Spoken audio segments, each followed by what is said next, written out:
Yeah, all right, let's go straight to questions. Go ahead, Bob. Okay. Sam, I think there's been, I don't know, 8, 9, 10 head coaches fired in season, which is pretty high. I think Ed Orgeron might be the only one that's coaching through the season. Just kind of what you think about that, and based on the film you've looked at since they announced Ed wasn't coming back, what have you seen from LSU? Yeah, I think, and I'm not saying that it's right or anything of that nature about coaches getting fired early. It's hard. It makes it hard on the kids, the fan base, obviously the coaches.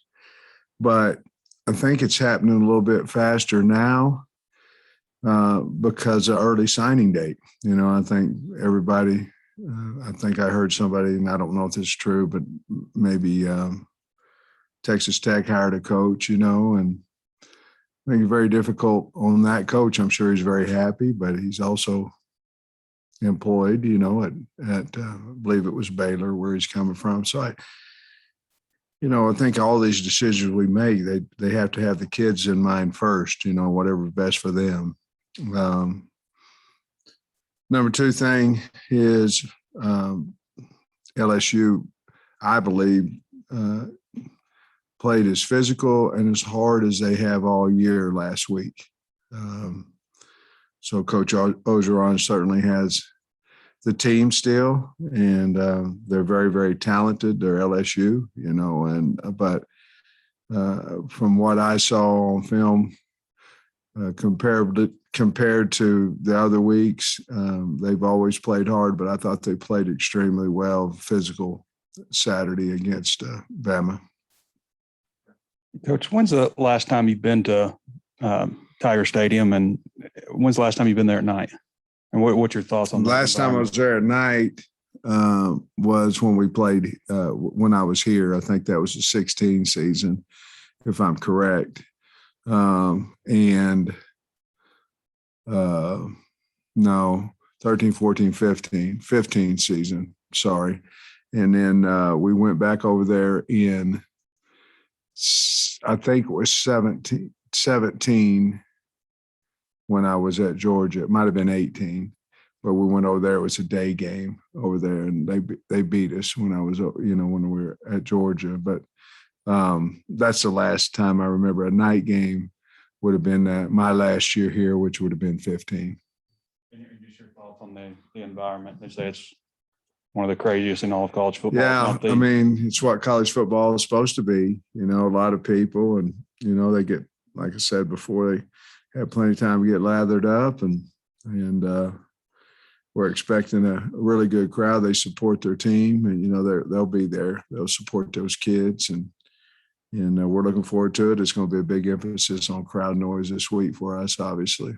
What's your thoughts on where you guys are from penalty standpoint? Obviously, there was a lot last game, and last time, or not the last time, but when you guys went on the road against Georgia, it obviously played an impact very early on in that one. You're going to get penalties. It's the ones that you really can control. And I'm sure I'll get people disagree with me here, but, holding, you're probably going to get a couple a game on both sides. It happens. Pass interference is such a, the one down in the end zone the other night that we got right before the half. It was a bang bang. If you slow it down and look at it, we were there a little early, but those things you're going to get. It's the stuff like we pick a pass and we hit somebody behind the play, which is basically automatic personal foul, no matter what. No matter how hard you hit him, no matter where you hit him, it's behind the ball. We call it the defenseless player. And then the false starts on offense and defense. Those are the ones that are coaching. And we have to get that fixed. We had several in the first half. One of them was strictly, and it's happened to me when I was the O-line coach, Ricky's making a call. He's making what we call a down call. We know nose is going to cross face. We've got a little gap scheme going. He's making a down call at the same time that KJ's calling for the ball. Those, we don't want them to happen. Those, I can see those happening. The one where we just forget the snap count or we're early, they have to stop, and the ones where we look at the football, and we work on it all the time. And Cody's kept them after practice, and we're going to do it again this week. And we've started clapping when we're doing our ball drills and individual and different things. But until we get disciplined enough, we're going to emphasize it again big time, because if we're going to get beat, let's somebody beat us. But to give them things, that's what was so frustrating about the first half, and then them scoring at the very end. You know, we had to fight at halftime the feeling of we're behind, and because I was frustrated. And but to answer your question, those we work on them, but they have to get fixed, or we've got to get players in there that can fix it. Sam, this 20th game at Arkansas you came in, LSU won the national championship the year before you got here. You're going down there and you're in your 20th game here and you're favored over them. But did you ever think in the wildest expectation that the program would get to where it is this fast? Well, I think it's a little bit of combination of the both teams, obviously. But I don't know. I've got a strong belief in the University of Arkansas. We came here to try to win football games, the best we know how. But no, going to LSU at night and being favored in year two, probably no. Coach, where did the bowling ball come from, and why is it named Larry? I love that question. So I sent Pat Doherty out to find a bowling ball. And he went to somewhere and he said, man, they're expensive. And so I said, well, go down the bowling alley. They may have one or two laying around, And so he bought Larry for $20. I did, actually. And it was great because when he brought the bowling ball back, it had the name Larry on it. And I thought it was awesome, And so obviously I told Hunter before the game that if we win, we're going to bring Larry out, and so that's where we got it. And Larry was purchased for $20. And the thing about that is, I said it was like a Super Bowl for me personally and our team. I don't know what a Super Bowl feeling is. I don't. I know what winning the Rose Bowl is like, and I know what playing in a national championship game and those things are like. My opinion is about our football team. And if you were in our locker room, it can't get a whole lot better than what it did. Now, that's not the goal, but that was one of the goals. And when we reach a goal, we're going to celebrate it. Coach, I don't know if you saw this, but on the broadcast after the game, they caught Cam Little running over to the Mississippi State kicker after he missed the kick and sharing some words with him. What did you think about that? What's it say about him that he would do that in that spot? Well, I thought it was awesome. I didn't know anything about it until, social media afterwards or yesterday or whatever it was. And that just shows you what kind of guy Cam Little is. And I'm glad he's on our team, and he certainly, played well, but for him to have the concern, and I don't know if they were friends, the kickers, punters, they go around together at all these different camps and things, and he may have known him. He may not have. If he didn't, that was even a better and bigger gesture. But, it says a little bit about him. There's not so much personnel on defense. What do you see, what they're doing and what some of the backups have done as they've come in? You talking about our personnel or LSU? LSU on defense. Yeah, LSU, Neil Farrell, their nose guard is really good. I mean, we've got a nice matchup against him, with Ricky, but he's everywhere. Every film you put on, he's making plays. I really like him. I like number 8, BJ. I don't want to mispronounce his name. I like him as a speed rusher a lot. I love their linebackers. Damone Clark runs that defense, in my opinion. 18. He reminds me a little bit of the linebacker that Texas had. That make can run, is physical. Bakersville is second into the mic. Bakersville is a second leading tackler there. Jay Ward is a guy in the secondary that will pop you. A lot of talent, LSU. They're going to be very, very talented. They'll run a little bit of four-man line, a little bit of movement. They'll rock one way or the other. And then they'll be in there, what I call a mint front, where is a true nose and a pair of fours. Do a little bit more of zone stuff out of that, movement, maybe a little bit more too off the edge. They had a great blitz package against Alabama. I mean, just a wonderful blitz package. You didn't know where they were. You would have to watch tape to get some indicators off of where they're coming from. But they put the quarterback from Alabama, in a lot of some hot situations.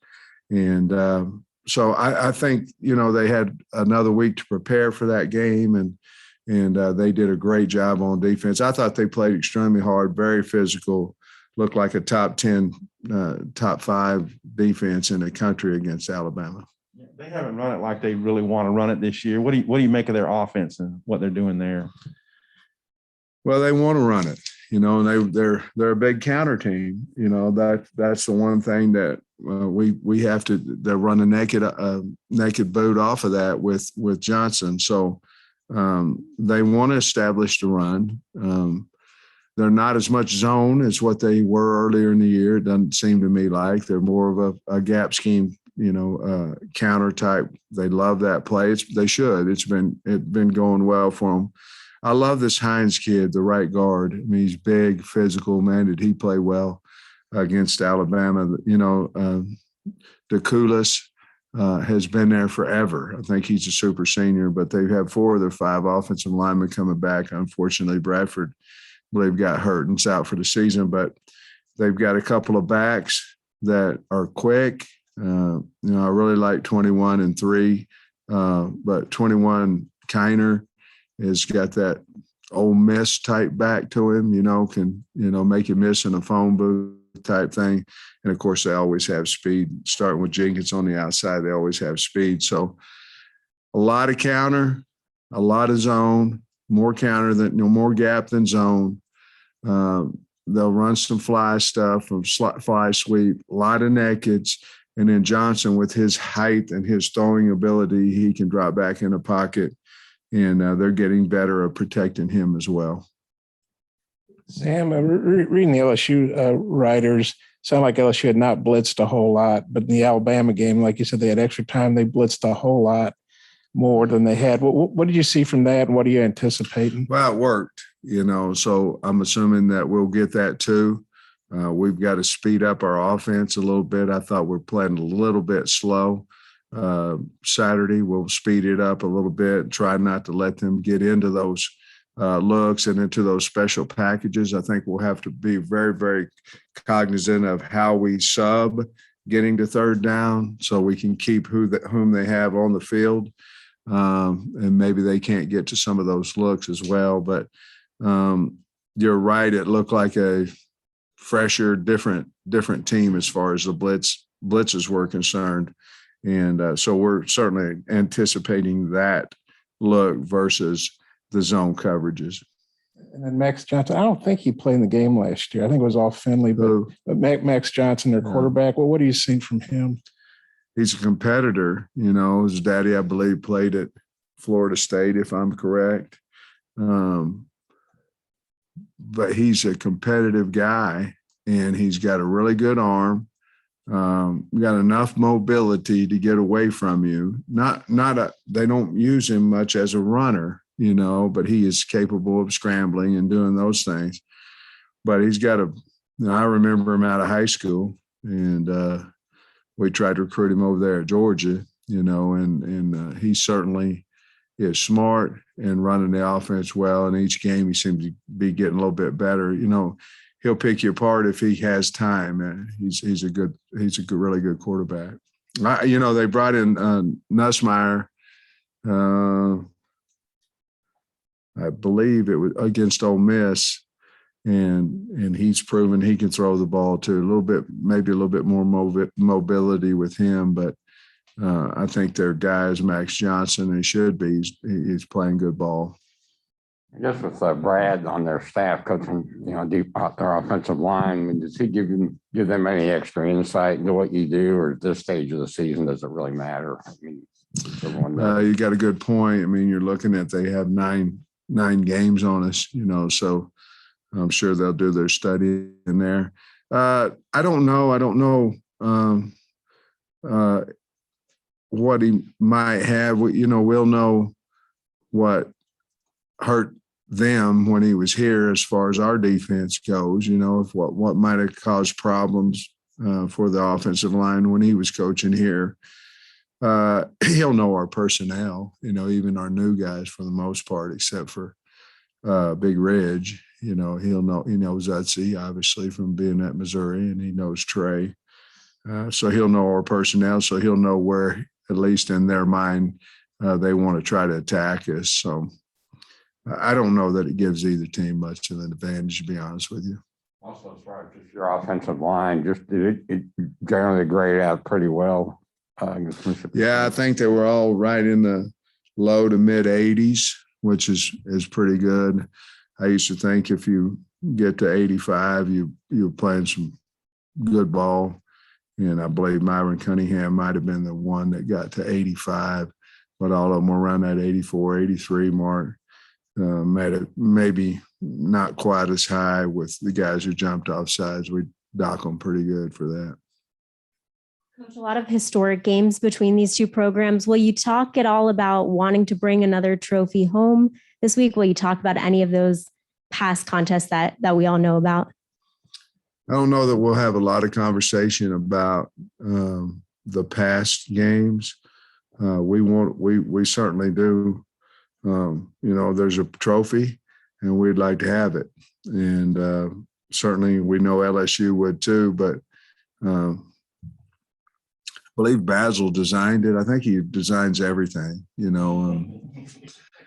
but he designed a trophy. It's a wonderful trophy. It was here 2 of my 3 years when I was here before. Very heavy trophy.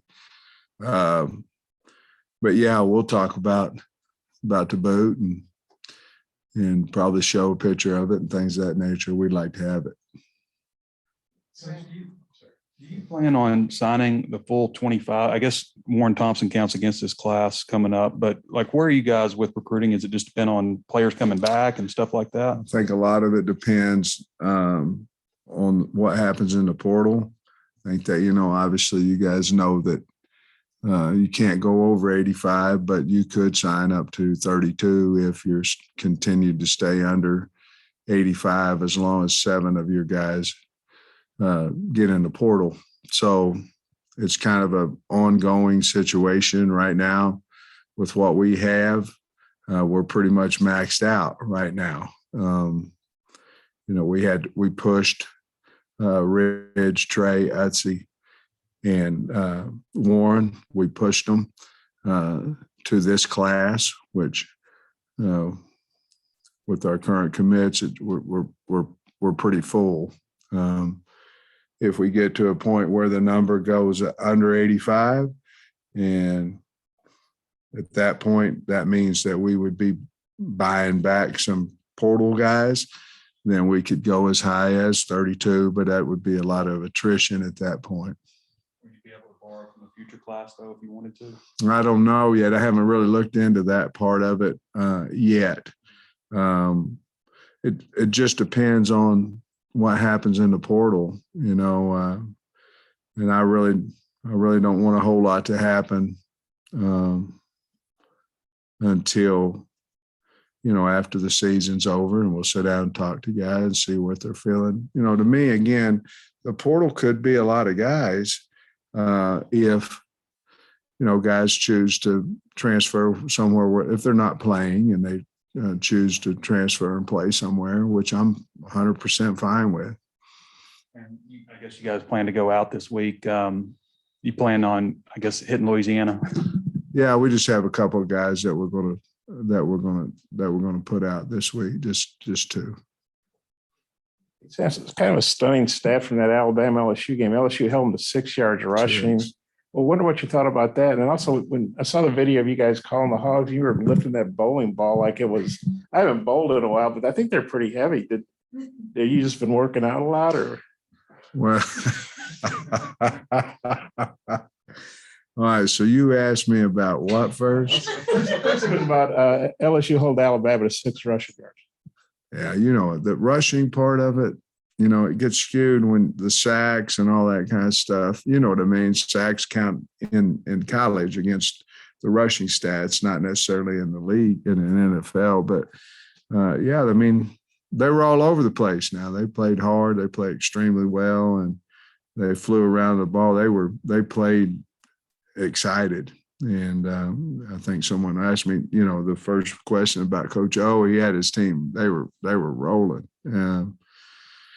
As far as the bowling ball, you were looking like it was nothing. Oh, the bowling ball. You know, I tore this.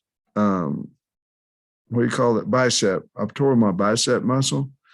You know, I was doing that silly yes sir video at Georgia, and I went down to pick up Lucy like this, and I was going to, you know, she's a bulldog, you know, so I was going to put her in the video. And when I did, it just popped right through here, you know, like a 22 going off, you know, it really did, you know, but I had to get the video out. So my arm was shaking, you know? But anyway, I was a little concerned about lifting the bowling ball because it's heavy, because I've torn this bicep, but I was on adrenaline. It wasn't like it was a 100-pound ball, you know. I don't know how much it weighs, but it seemed to be pretty easy. Coach Dominique, I think before this past weekend, had only carried it 6 times tops in a game. He had 17 carries this past weekend. Was there any concern about him being able to handle that workload? And how do you think he did handling the increased carries? No, I mean, we needed to do what we did, and you know, we talked yesterday about, you know, what could be his max load.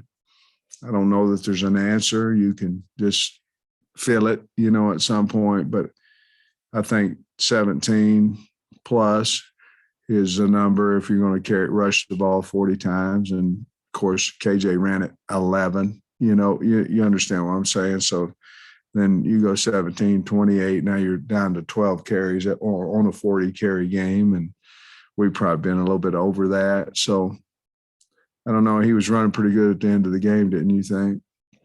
So we'd probably give him a few more. And also, your contract is pretty unique in that with the hitting the 6 win, it kicked in a raise for you. I'm just curious. I mean, was that your idea when you got hired, or was that Hunter, or how did that come about? No, I think in my contract, it was, if you want to earn a raise or whatever, you know, it had a clause in there of 6, 7, and 8. And so we hit one of them. Was that your idea? Oh, no, I didn't have an idea. I mean, they had a contract and I had a signature, you know. I mean, there was no idea about it. You know, he had a laptop and he opened it up and he started reading, and I started signing. It's a pretty simple deal. Judy might have had a little idea, but she was up here with Jamie. Have you heard about that? Yeah, I did. What do you think? I mean, I don't want to comment on, I don't know what Jamie's doing up here. I mean, she got that one day she asked a question when I think it was A&M. Jamie became a news reporter, and now she needs to come back here, sit back here and smile and be happy, and we'll roll out of here together. I asked her for her autograph after she's up there. Jamie? Not saying, but no, That's awesome. Warren Thompson is on scholarship, but did you put Reed Bauer and Vito on scholarship too? Reed's been on scholarship for a while. Vito get one? Vito did last week as well. Were you guys not kicking for touchbacks? Were you wanting them to return a little? No. So Vito We just never want them to return. I want Vito to kick that thing up in the nickel bleachers, which he did the last kick, because me and Founds are going back and forth. And I guess I'm supposed to say Scott and I will go back and forth. And as you know, the worst thing, there's 21 seconds. You don't want to give them a chance. And Scott said, coach, he's going to kick it out. And he hit the pad in the back, I think. So he kicked it forever. But I mean, there's a lot of calls right there at the end of the game where you're going, they're hard. I mean, it's hard on old big old heavy man. That's my moment. Your contract, I know you wanted the job regardless, Yeah. but that's really betting on yourself, isn't it? When you say, okay, I'm confident I'm going to get 6, 7, 8 wins. So you don't need to give me the whatever. I'll earn it, literally earn it. I mean, was that Yeah. kind of a Well, you know, Hunter went over, and I don't think he'll mind me sharing. I mean, he went over the contract, and then he was going over the when you get fired part of it. And I remember I told him, I said, you can go over that if you want to. You're wasting your time. You're not going to fire me. I remember saying that, and he said, well, contractually, you know, or whatever. What do you call that? Legally or whatever. He's got to go over it, you know. But I wasn't listening to it. I mean, I saw I'm going to be the head coach of Arkansas. So the rest of it really didn't matter to me, to be honest with you. But do you feel good? You know, Yes. You're showing confidence that I'm going to win these games, so I'm going to get that money. You know, so I don't need Yeah, and you know, everybody, you know, I don't do a whole lot. I really don't. I, you know, stand down there and whatever.